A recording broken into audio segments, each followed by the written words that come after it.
Imagine being able to pick up any book, read it, and remember almost everything from it. This kind of superpower memory recall might feel like fiction, but there are people in the real world that seem to carry an incredible ability to hold on to information.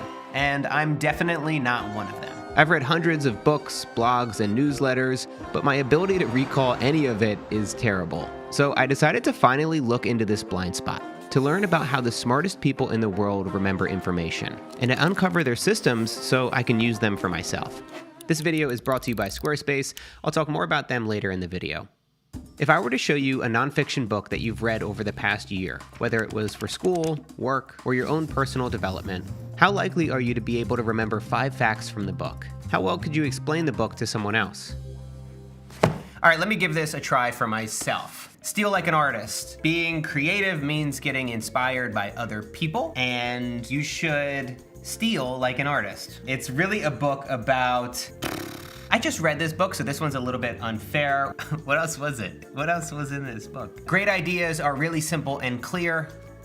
I think that's all I got. I can't even remember one of the 48 laws. I just read it. I just read this book like a month ago. There's not much of a point of reading nonfiction books, particularly books about personal development, if you're not actually going to absorb and implement the insights. But remembering everything might be a bit of a stretch for the average person.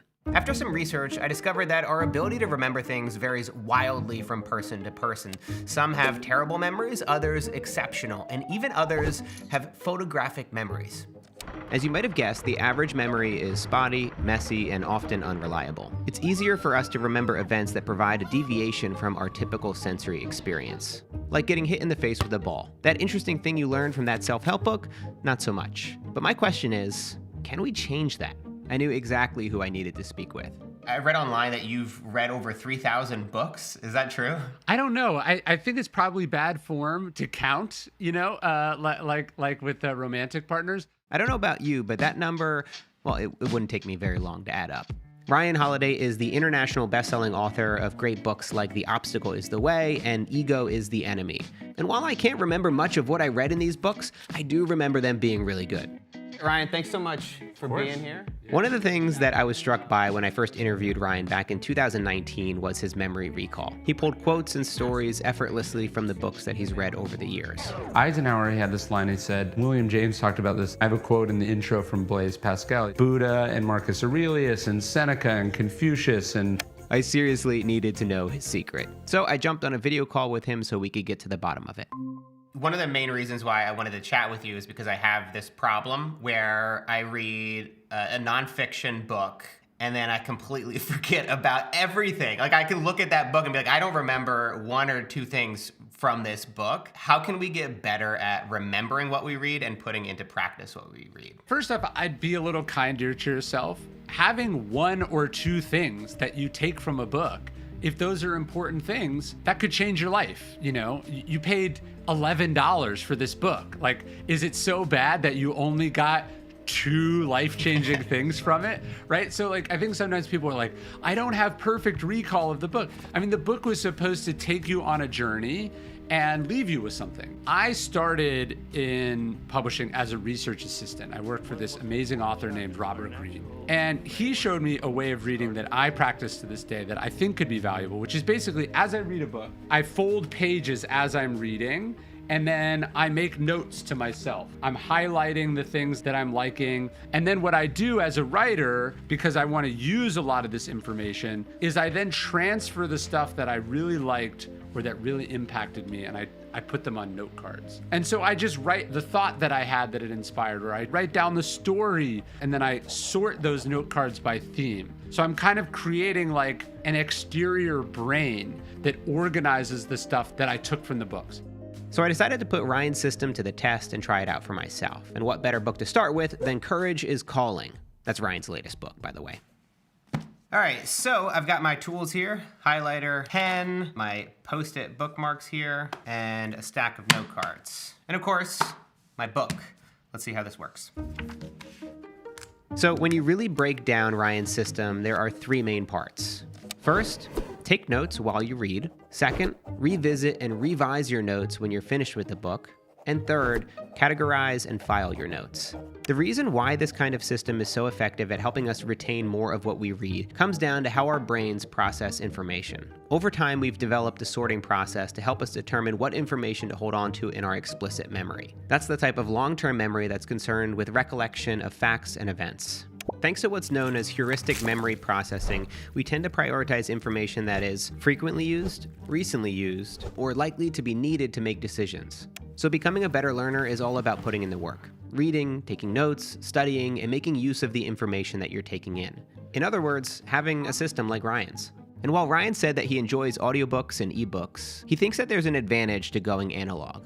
I do tend to find that people who are like, oh, I listen to a lot of audiobooks or I read a lot of ebooks, the recall's not there. They're like, I do my highlights, but they just go somewhere on my computer. I think there is something about getting away from the screen, sitting down, and engaging deeply with the world in front of you.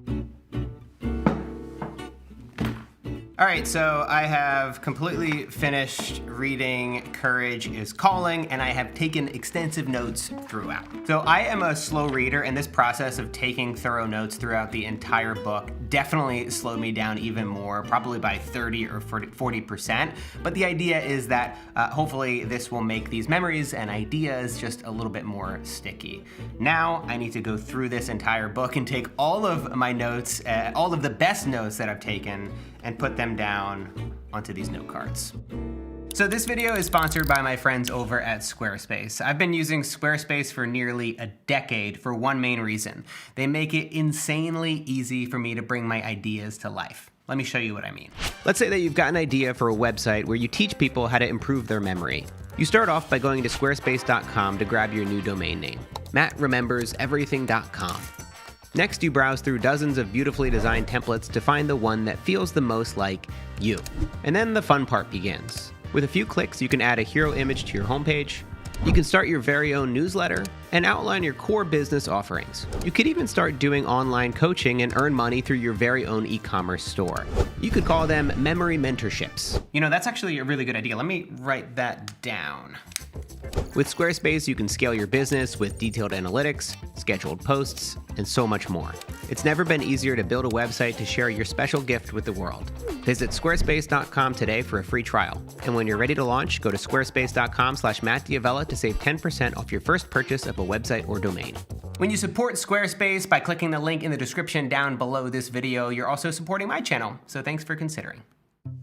So now that I've gotten 2/3 of the way into this note-taking experiment, it's become clear that this is a very slow and methodical process. If you're anything like me, this can make you feel a bit antsy. But what I continue to remind myself is that this isn't about becoming superhuman and devouring books in a day. It's about taking the time to digest the information, think critically about it, and to try to find ways to reuse and repurpose what I'm learning. And really, more importantly, to actually enjoy the process. Reading is a pleasurable activity. I enjoy doing it. And so you would never hear someone be like, dude, I have the fastest sex. You would not believe it, right? Or like, you should see how fast I can scarf down food at this fancy restaurant. I'm having a conversation with Ernest Hemingway or Marcus Aurelius or Doris Kearns Goodwin. These are like the best people in the world at what they do. I want to enjoy that. Like, I'm going to take my time doing it. So I have finished taking the best ideas, notes, stories, and quotes from this book and put them down onto about 20 to 30 note cards. And now is the point in the process where I need to go through and organize all this. One thing that I've realized from this process is that you don't remember things by accident, which means I need to systematize and organize all of these notes into different buckets, categories, and themes. It's probably too early to tell whether this system will improve my memory in the long run. I have a feeling I'm still going to be on the goldfish end of the memory scale. But I've learned something even more important over the past few weeks of following this system. You actually can't remember everything you want to. You just need to store it outside of your brain. Oh, and if you're wondering whether I'll keep this up myself, maybe, but I don't know if it'll look exactly like this. I don't know how many boxes of note cards I can have at my place and still keep my sanity. How many boxes of note cards do you have? Well, at least one for every single book that I've written, but I'm looking, I have 1, 2, 3, 4, 5, 6, I have 7 in my office right now. My system is an amalgamation combination of Robert Greene's, and yours can be your own spin on mine. Whether you decide to follow an analog system like Ryan's or go digital, the important thing is to just get started. You're better off starting imperfectly than being paralyzed by the hope or the delusion of perfection. My system has evolved over the years. It will continue to evolve. Maybe there's some version in the future where it does become digital. But right now, this is what works for me. And the main thing is that I'm doing it always, and I'm getting better as I go. Thanks so much for watching this video. If you liked it, don't forget to hit subscribe and especially that little notification bell so you get future videos from me. That way you don't have to work too hard to remember to watch my videos later.